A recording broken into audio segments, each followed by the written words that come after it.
Ace is the place with the helpful hardware, folks. The buckets you buy at Ace hold paint, dirt, and debris. But our Children's Miracle Network buckets hold so much more, like dreams, hope, and care for children. Because over the last 29 years, with your help, Ace has raised over $125 million for local CMN hospitals. So stop by your local Ace this weekend to make a $5 donation and get a 5-gallon bucket plus 20% off almost anything that fits inside it. Offer valid on regular price merchandise. Additional exclusions apply. See store for details.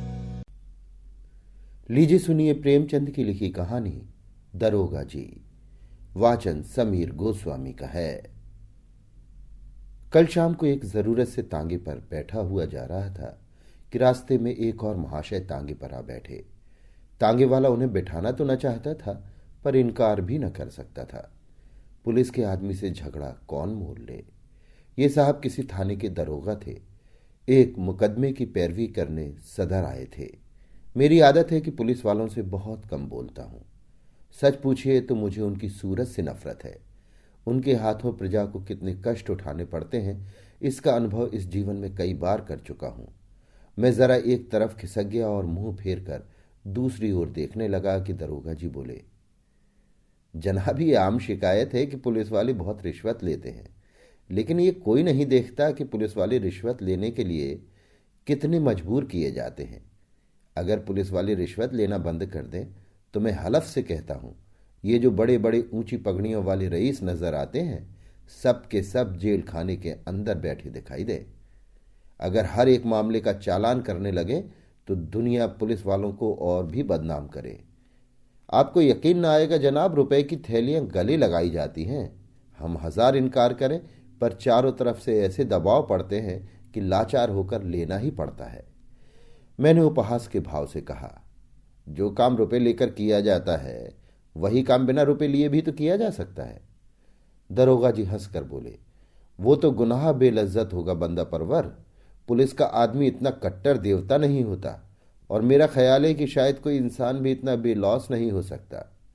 और सिंगों के लोगों को भी देखता हूं, मुझे तो कोई देवता न मिला। मैं अभी इसका कुछ जवाब दे ही रहा था कि एक मियाँ साहब लंबी अचकन पहने तुर्की टोपी लगाए तांगे के सामने से निकले। दरोगा जी ने उन्हें देखते ही झुककर सलाम किया और शायद मिजाज शरीफ पूछना चाहते थे कि उस भले आदमी ने सलाम का जवाब गालियों से देना शुरू किया। जब तांगा कई कदम आगे निकल आया तो वो एक पत्थर लेकर तांगे के पीछे दौड़ा। तांगे वाले ने घोड़े को तेज किया। उस भले मानुस ने भी कदम तेज किए और पत्थर फेंका। मेरा सिर बाल बाल बच गया। उसने दूसरा पत्थर उठाया, वो हमारे सामने आकर गिरा। तीसरा पत्थर इतनी जोर से आया कि दरोगा जी के घुटने में बड़ी चोट आई, पर इतनी देर में तांगा इतनी दूर निकल आया कि हम पत्थरों की मार से दूर हो गए। हाँ, गालियों की मार अभी तक जारी थी। जब तक वो आदमी आंखों से ओझल न हो गया, हम उसे एक हाथ में पत्थर उठाए गालियां बकते हुए देख रहे थे। जब जरा चित्त शांत हुआ, मैंने दरोगा जी से पूछा, ये आदमी कौन है साहब? कोई पागल तो नहीं है? दरोगा जी ने घुटने को सहलाते हुए कहा, पागल नहीं है साहब, मेरा पुराना दुश्मन है। मैंने समझा था जालिम पिछली बातें भूल गया होगा, वरना मुझे क्या पड़ी थी कि सलाम करने जाता। मैंने पूछा, आपने इसे किसी मुकदमे में सजा दिलाई होगी? बड़ी लंबी दास्तान है जनाब, बस इतना ही समझ लीजिए कि इसका बस चले तो मुझे जिंदा ही निगल जाए। आप तो शोक की आग को और भड़का रहे हैं। अब वो दास्तान सुने बगैर तस्कीन ना होगी। दरोगा जी ने पहलू बदल कर कहा, अच्छी बात है, सुनिए। कई साल हुए मैं सदर में ही तैनात था। बेफिक्री के दिन थे, ताज़ा खून। एक माशूक से आंख लड़ गई। आम दरफ्त शुरू हुई। अब भी जब उस हसीना की याद आती है तो आंखों से आंसू निकल आते हैं। बाजारू औरतों में इतनी हया, इतनी वफा, इतनी मुरव्वत मैंने नहीं देखी। 2 साल उसके साथ इतनी लुत्फ से गुजरे कि आज भी उसकी याद करके रोता हूं। मगर किस्से को बढ़ाऊंगा नहीं, वरना अधूरा ही रह जाएगा। मुख्तसर ये कि 2 साल के बाद मेरे तबादले का हुक्म आ गया। उस वक्त दिल को जितना सदमा पहुंचा, उसका जिक्र करने के लिए दफ्तर चाहिए। बस यही जी चाहता था कि इस्तीफा दे दूं। उस हसीना ने यह खबर सुनी तो उसकी जान सी निकल गई। सफर की तैयारी के लिए मुझे 3 दिन मिले थे।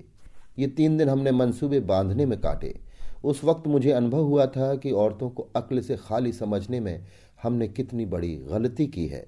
मेरे मंसूबे शेख चिल्ली के से होते थे।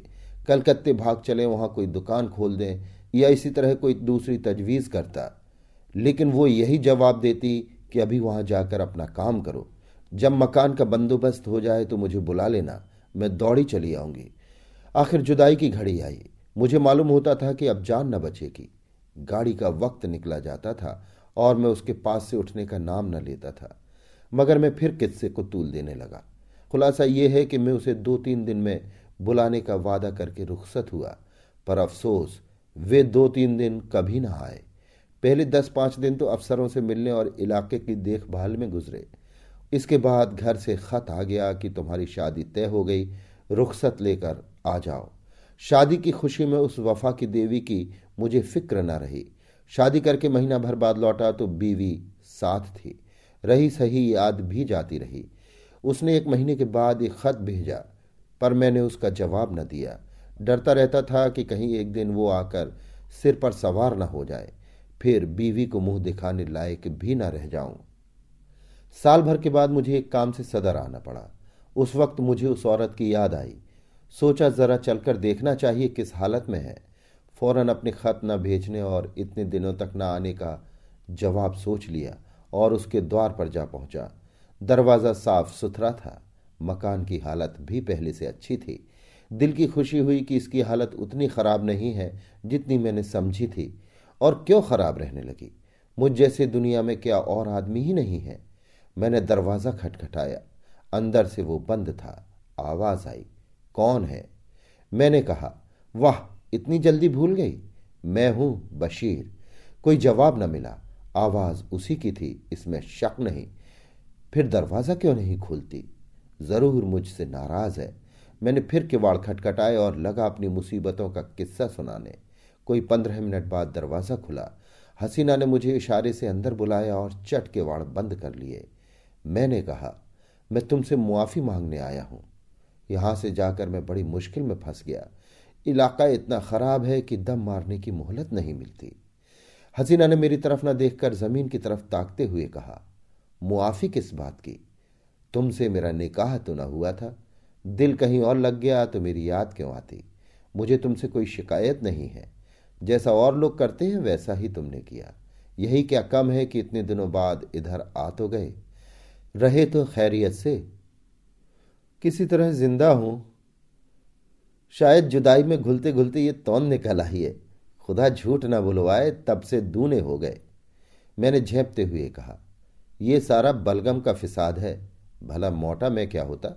उधर का पानी निहायत बलगमी है। तुमने तो मेरी याद ही भुला दी।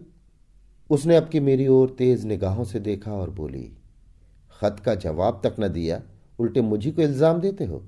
मैं तुम्हें शुरू से बेवफा समझती थी और तुम वैसे ही निकले।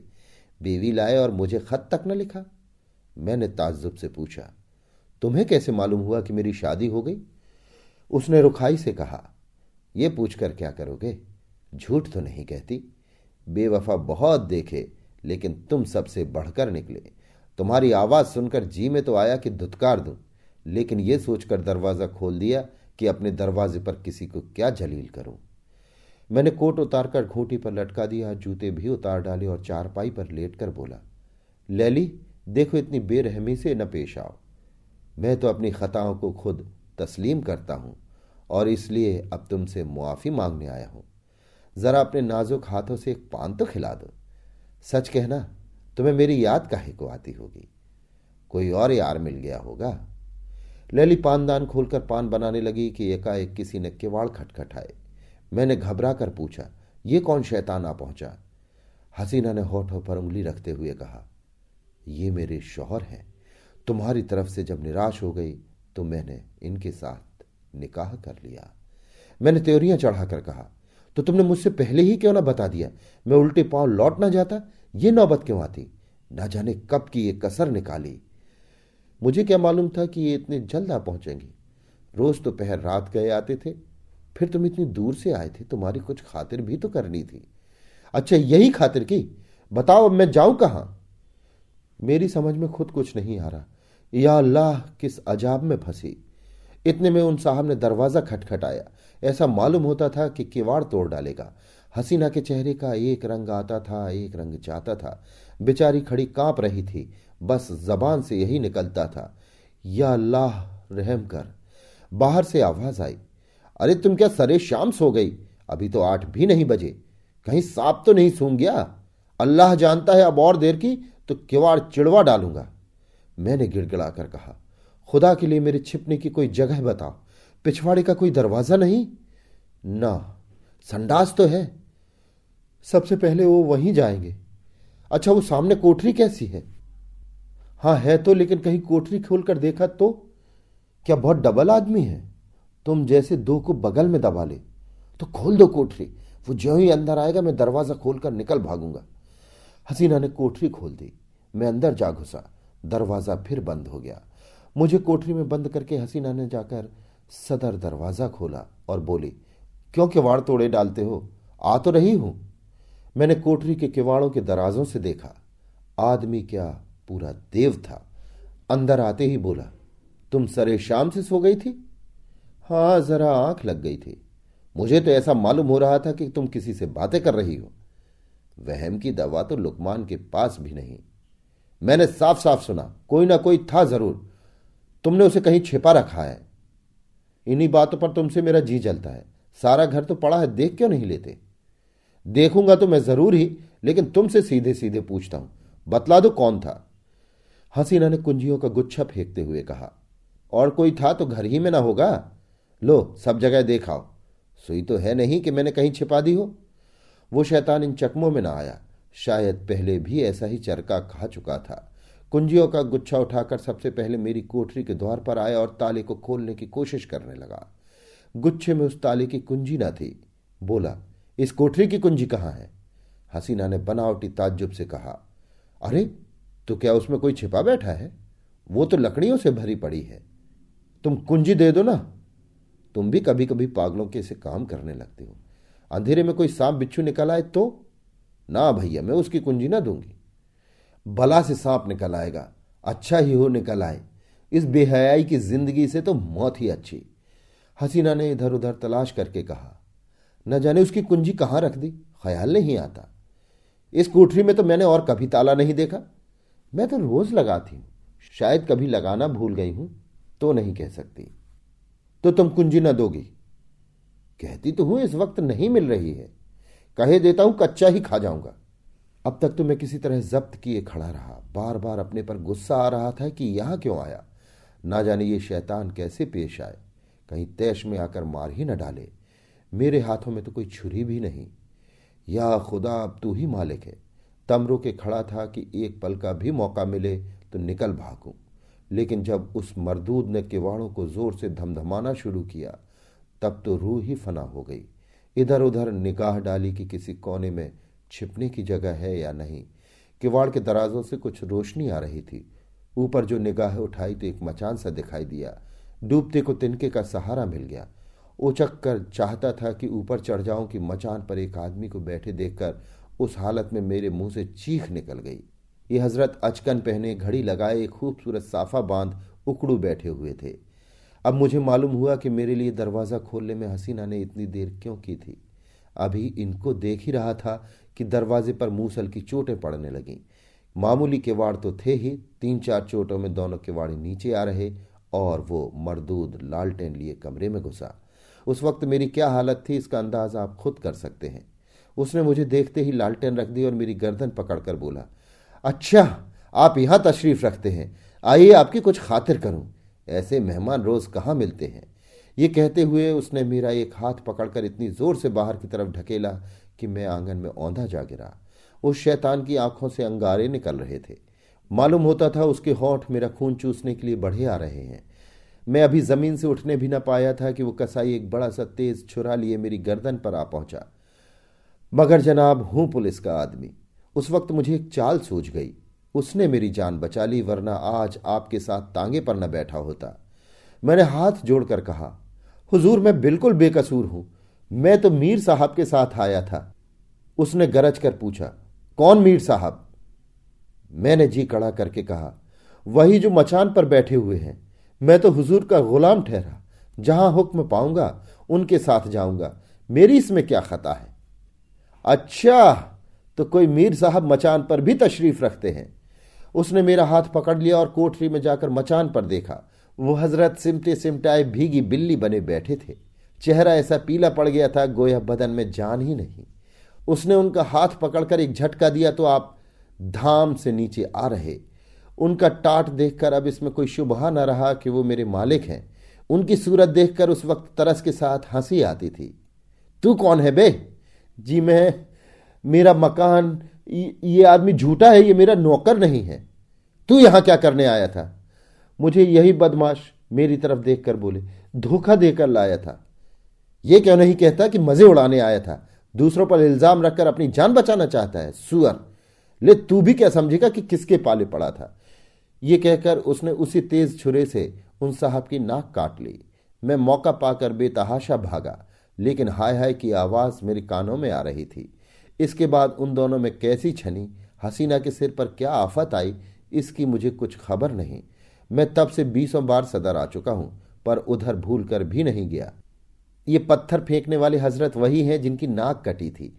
आज न जाने कहां से दिखाई पड़ गए और मेरी शामत आई कि उन्हें सलाम कर बैठा। आपने उनकी नाक की तरफ शायद ख्याल नहीं किया।